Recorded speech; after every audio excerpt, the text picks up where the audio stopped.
조갑제TV 시청자 여러분 안녕하십니까? 저는 조갑제닷컴의 조세별입니다. 2024년 11월 13일 오전 11시입니다.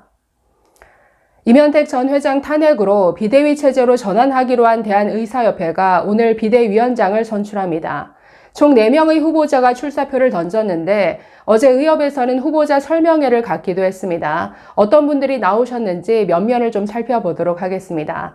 자, 먼저 후보자들을 소개해드리면 사진 오른쪽부터 박형욱 당국대 의대 교수, 이동욱 경기도의사회장, 주신구 대한병원의사협의회장, 황규석 서울시 의사회장, 자, 이 네 분들이 후보자로 등록을 하셨습니다. 자, 대의원 244명이 투표를 하게 되는데 1차 투표에서 과반을 득표한 후보자가 나오지 않으면 득표수가 많은 1, 2위 후보를 대상으로 2차 결선 투표를 진행하게 됩니다. 자, 그래서 비대위니까 뭐 한시적인 활동이죠. 자, 그래서 다음 차기 회장이 선출되기 전까지 약 2개월간 활동을 하게 되는데, 자, 어떤 분들인지 좀 살펴보도록 하겠습니다. 자, 가나다 순서대로 박형욱 당국대 의대 교수, 자, 예방의학 전문의시고 변호사 자격증도 있으신 분인데 사실 지난 의료대란 8개월에서 저는 이분을 가장 많이 접했던 것 같습니다. 뭐 온라인에서도 페이스북 글을 아주 활발히 올리시고 또 여러 집회 현장에서도 나오셔서 대한의학회 부회장으로 계시기 때문에 뭐 집회에서 연설을 하기도 하셨죠. 그리고 복지부를 상대로 한 청문회에 나오셔서 복지부의 거짓말을 아주 질타하는 이런 장면으로 또 접하기도 했습니다. 자, 그래서 지금 박형욱 당국대 의대 교수는 지금 전공의들의 절대적인 지지를 받고 있는 것 같습니다. 어제 박단 그 대한전공의협의회 그 비대위원장도 공개 지지 의사를 밝혔는데 이게 유리하게 작용할지 불리하게 작용할지는 글쎄요, 결과를 봐야 할 것 같습니다. 자, 박형욱 교수에 대해서 어제 박단 씨 이렇게 말했습니다. 비대위원장으로 박형욱 교수를 추천한다라는 메시지를 그 의협 대의원들에게 보냈다라고 합니다. 자, 그러면서 정치 욕심 없이 여러 면에서 중도를 지키고 있다고 판단하고 있다. 신뢰를 바탕으로 젊은 의사들과 원활한 소통이 가능할 것으로 기대한다. 각 병원 전공의 대표 72명이 해당 의견에 동의한다는 의사를 표했다라고 밝혔습니다. 처음에는 사실 나오는 걸 좀 주저했다라고 알고 있는데 전공의들의 이런 전폭적인 어떤 지지에 힘입어서 뒤늦게 후보자로 등록했다라고 전해지고 있습니다. 박형욱 교수는 그 이명박 정부 시절에 그 청와대에서 일하기도 하셨고 사실 그러니까 의대 교수로서 굉장히 여러 활동들을 하신 분인 것 같습니다. 그래서 굉장히 말도 논리적으로 잘 하시는 분이시죠. 자, 어제 의협에서 열린 후보자 설명회에서 이 박 교수는 이렇게 밝혔습니다. 전공의들이 의협을 중심으로 한 여러 논의에 적극적으로 참여하지 못한 것은 매우 안타까운 일이다. 비대위라는 틀 안에서 의료계 여러 직역이 한자리에 모일 수 있다면 서로를 존중하고 합의를 이루는 전통을 만들어 나간다면 의료계의 커다란 힘이 될 것이고 국민에게 큰 신뢰를 줄 것이다.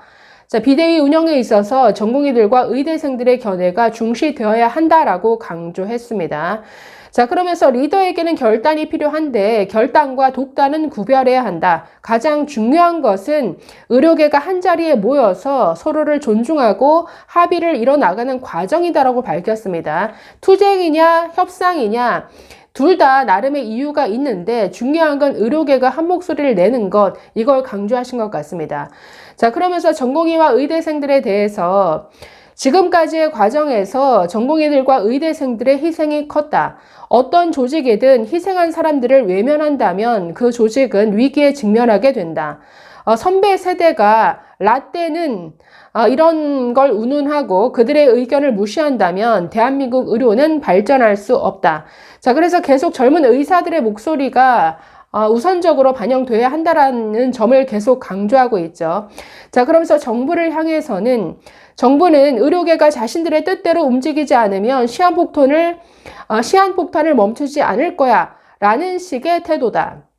어떤 협의체를 운영하더라도 정부가 독단적 태도를 버리지 않는다면 결국 의료 파탄이라는 시한폭탄은 터질 것이다. 자, 이렇게 경고했습니다. 자, 그래서 어제 지금 나온 이 후보자 4명 모두가 지금 진행 중인 여야 의정 협의체에 대해서는 굉장히 회의적인, 비판적인 이런 입장을 보였습니다. 자, 두 번째 후보는 이동욱 경기도 의사회장입니다. 산부인과 전문의신데 전공의 의대생들과 함께한 10개월간의 투쟁의 경험, 투쟁의 선봉에 서 왔다라는 점을 강조했습니다. 이분 토요일마다 그 서울시청 앞에서 열리는 그 집회 현장에 가면은 항상 마이크 잡고 굉장히 경찰과 대치하는 이런 장면도 여러 번 봤었는데 굉장히 아스팔트 현장에서 투쟁을 많이 해 오신 분으로 알려져 있습니다. 자, 어제 의협 설명회에서 이렇게 포부를 밝혔습니다. 10개월 동안 누구보다 열심히 의료계 투쟁의 선봉에 서 있었다.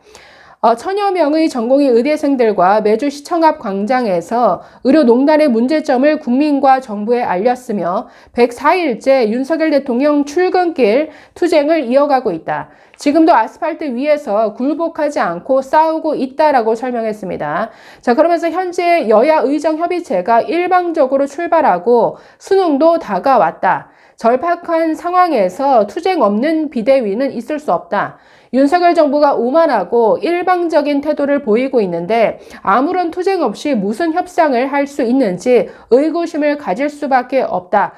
투쟁을 더 활성화시킬 것이다. 라고 이렇게 선포했습니다. 자, 그러면서 전공의와 의대생들의 어려움에 누구보다도 선제적으로 대응했다라는 점을 밝혔는데 시도의사회 중에서 가장 먼저 멘토-멘티 프로그램을 통해서 전공의를 지원했다라는 점, 그리고 사직서 수리 소송 등과 같이 각종 법률적인 지원을 했다라는 점을 내세웠습니다. 자, 그러면서 전공의들이 이제는 진료 현장으로 돌아가고 싶어 한다. 의대생들 역시 교실로 가고 싶다는 말을 했다. 이들의 뜻을 존중해 반드시 이들이 진료실, 교육 현장으로 돌아갈 수 있도록 최선을 다할 것이다. 지난 시간 동안 전공의들의 지원과 투쟁을 함께 해온 사람이 누군지 보고 비대위원장을 지지해 달라라고 당부를 했습니다. 자, 세 번째 후보는 주신구 대한병원의사협회장인데 여야 의정 협의체에서 의료계 철수해야 된다. 이걸 공약을 했습니다. 자, 현 상황에서 정치권과의 어떤 문제가 가장 시급하다라고 밝혔는데 이렇게 말했습니다.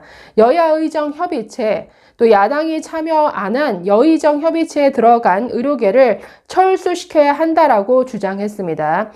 사직한 전공의와 휴학한 의대생 등 이 미래 세대가 반발하는 상황에서 의료계가 이 협의체에 참여하는 건 무의미하다라는 점을 밝힌 것인데 또 이렇게 말했습니다. 비대위원장이 된다면 다시 한번 대전협과 의대생들의 의견을 충분히 받아들이고 전체 그 의료계의 의견을 받아들여서 협의체 참석을 철수시킬 것이다. 여기에 동의한다면 나를 지지해 달라라고 간청했습니다.